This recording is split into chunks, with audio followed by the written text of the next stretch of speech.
Today, we tapped into Wild Shit Wednesdays, where we talk about some of the craziest things circulating the web.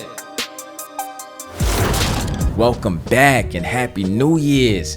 Even though it's not New Year's, you know the calendar's been switched up, astrologically things is off, but the real ones know. But anyway, I wish you guys health, wealth, happiness, and love.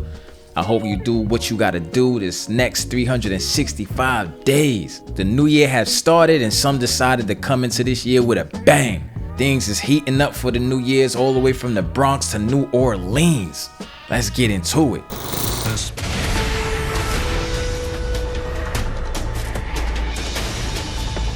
Hi, I'm Diane Macedo. Your ABC News Live special coverage of that breaking news in New Orleans. Local police are calling it an act of terror after a man drove a pickup truck through a crowd on Bourbon Street, killing 10 people and injuring dozens.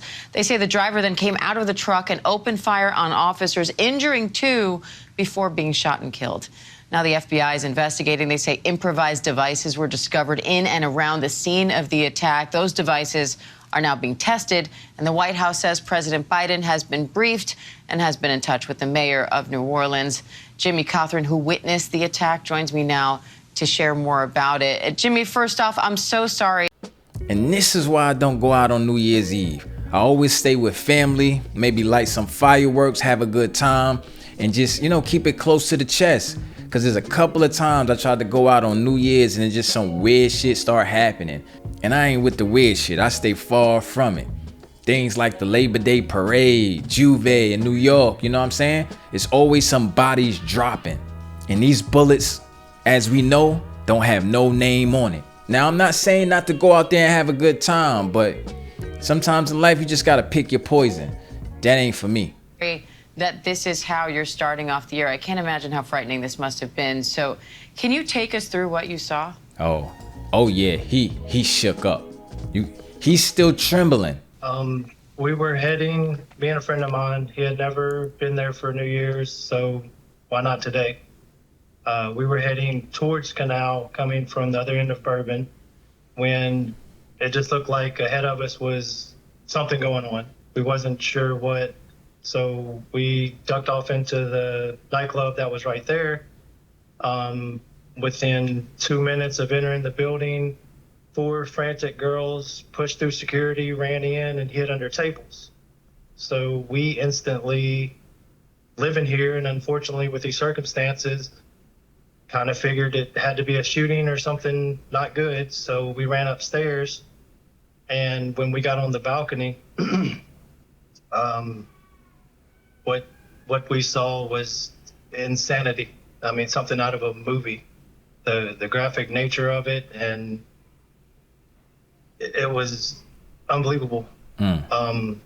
We instantly counted, I'd say 10 bodies, 6 clearly graphically deceased, and the others yelling with no one around. Everyone had just cleared the street completely.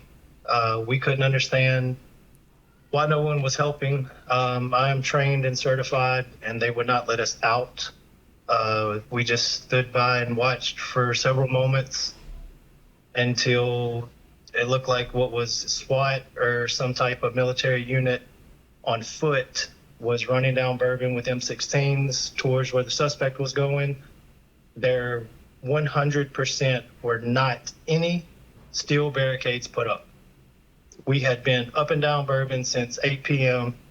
and none of the steel barricades were up. That's how this criminal was able to go 70 miles an hour down Bourbon Street and cause this much damage. I want to bring in, Jimmy, stay with me because I do want to ask you a few more questions, but I also want to bring in our ABC News contributor and former FBI agent, Brad Garrett. Brad, local law enforcement is calling this terrorism. The FBI so far hasn't said that. Why is that? Because they want to make sure that that's what it is. Is this just another disgruntled person who was just angry and decided to kill a bunch of people? Or was he driven by some extremist ideology or philosophy? Now, the idea that he's got explosive devices, he comes out of the truck with a weapon and gets into a shootout with the police, certainly suggests something here beyond he's just disgruntled. Obviously, shit, mowing down 10 people. I think more than 30 people were injured. Explosive, full-blown shootout. This is some straight out the movie shit. There could be a mental health component.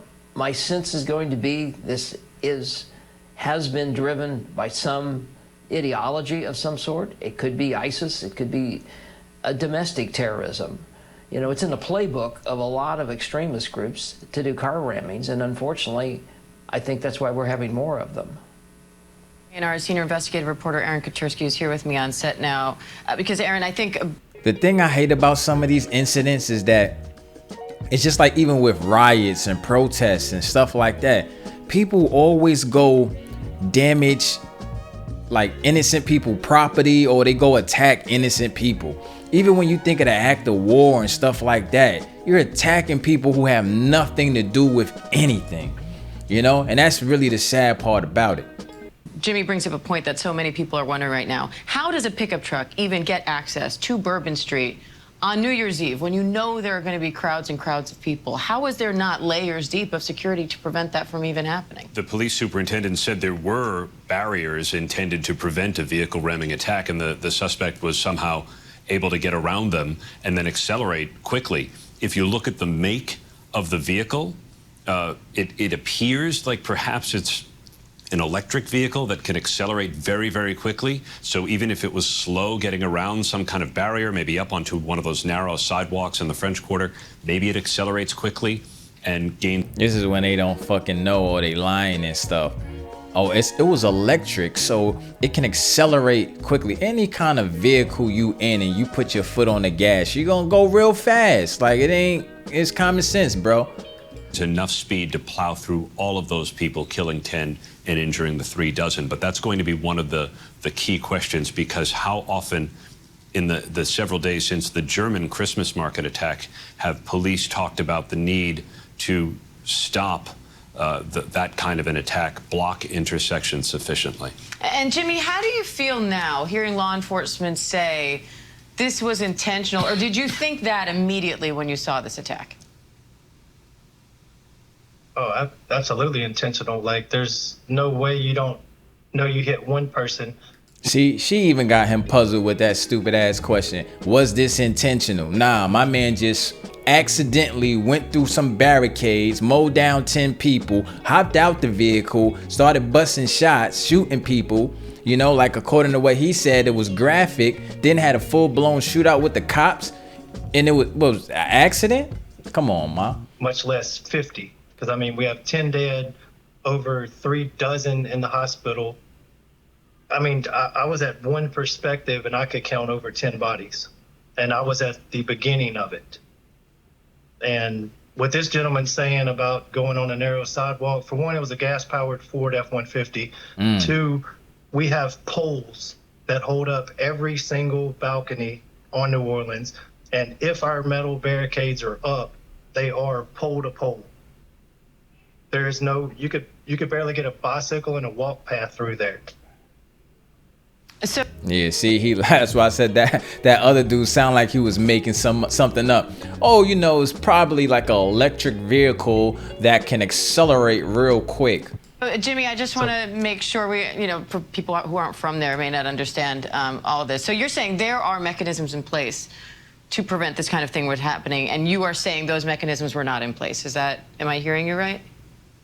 Absolutely. They were there. They were not up. They used flimsy plastic triangle-style barricades. Oh, they tried to get cheap with the plastic. Had those been up, which they commonly are for any other event, especially after the Mardi Gras incident last year. Somebody got lazy. I greatly feel like it's been prevented. Somebody on the job, somebody was drinking on the job a little bit early, or arguing with their girl on the phone, or on the gram or something on social media, and then they didn't do their job, and some weird shit probably happened, but shit, rest in peace to all the people. Prayers go out to the family. Bad way to start the new year.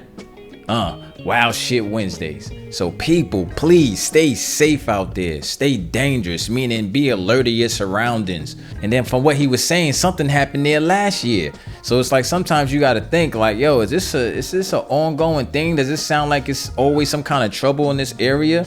If so, then, you know, let me not be there. You know, like I was saying, like when I'm in New York sometimes, and they had these parades, it's like somebody always getting shot. So it's like, well, I'm going to go to the parade where it's like every year somebody getting popped.